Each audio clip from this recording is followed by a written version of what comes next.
عليكم السلام.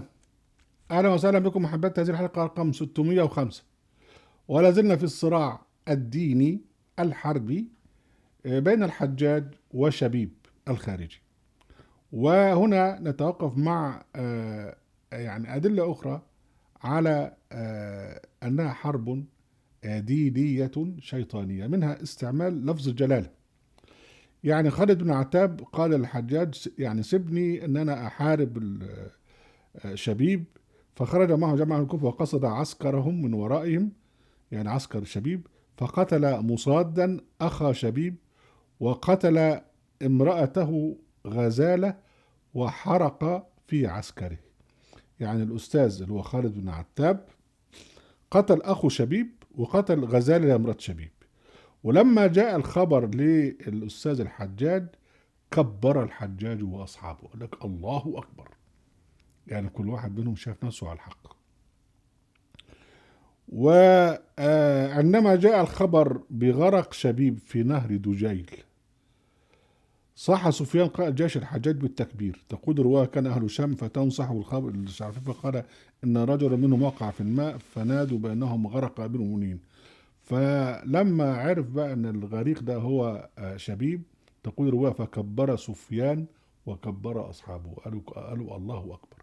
دول بيعتبروا نفسهم مسلمين والتانيين كفرة، والجماعة الخوارج بيعتبروا نفسهم مسلمين وبيعتبروا الأمويين كفرة. وده بيقول لك الله أكبر وده بيقول لك الله أكبر، وده بيصلي وده بيصلي، ده عامل مسجد ده عامل مسجد. ده كلها صلاة شيطانية ومساجد شيطانية، ويستعملون اسم الله جل وعلا في هذا الإثم والعدوان.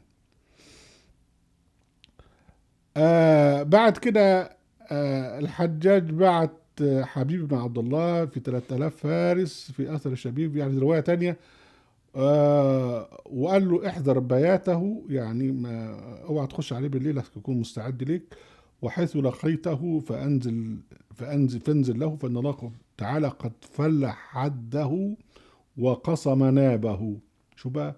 بيستعمل اسم ربنا، بيقول لك ربنا هو اللي فل حده يعني هزمه، يعني قصم الناب بتاعه، يعني يعني قوته، يعني استغفر الله العظيم، بيستخدم ربنا سبحانه وتعالى في الموضوعات، يعني في الحرب بتاعته. و آه، في رواية أخرى وحمل شيبة على خالد بن عتاب وهو على مسيرة الحجاج إلى آخره فكشفه إلى آخره. آه وبعدين في حوار بينهم بيقول لك فقال مسقلة بريء الله منك. يعني كل واحد منهم لما يتبرأ من واحد يقول له ربنا بريء منك. يعني ده بيستخدم الله جل وعلا في حربه، والتاني بيستخدم الله جل وعلا في حربه. ورواية تقول فاقتته قتالا شديدا ثم حمل شبيب بجميع أصحابه ونادى بالحجاج جماعة الناس ومش عارف ايه، فنادى شبيب يا أولياء الله في الأرض. بيجعل أصحابه الخوارج القتلة أولياء الله في الأرض.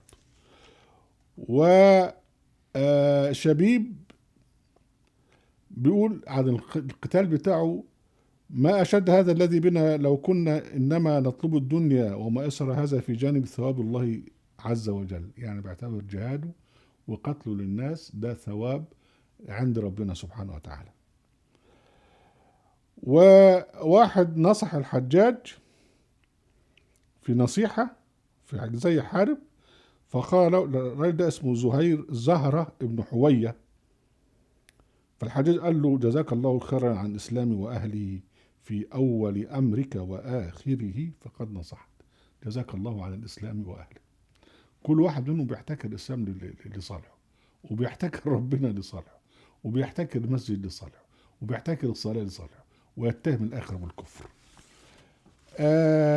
يعني أخيرا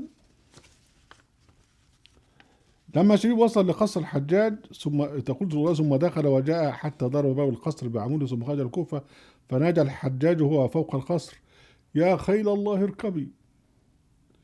الحجاج لما هرب ودخل القصر بتاعه وهرب بالشبيب، فالحجاج بينادي على الجنود ويقول لهم يا خيل الله اركبي.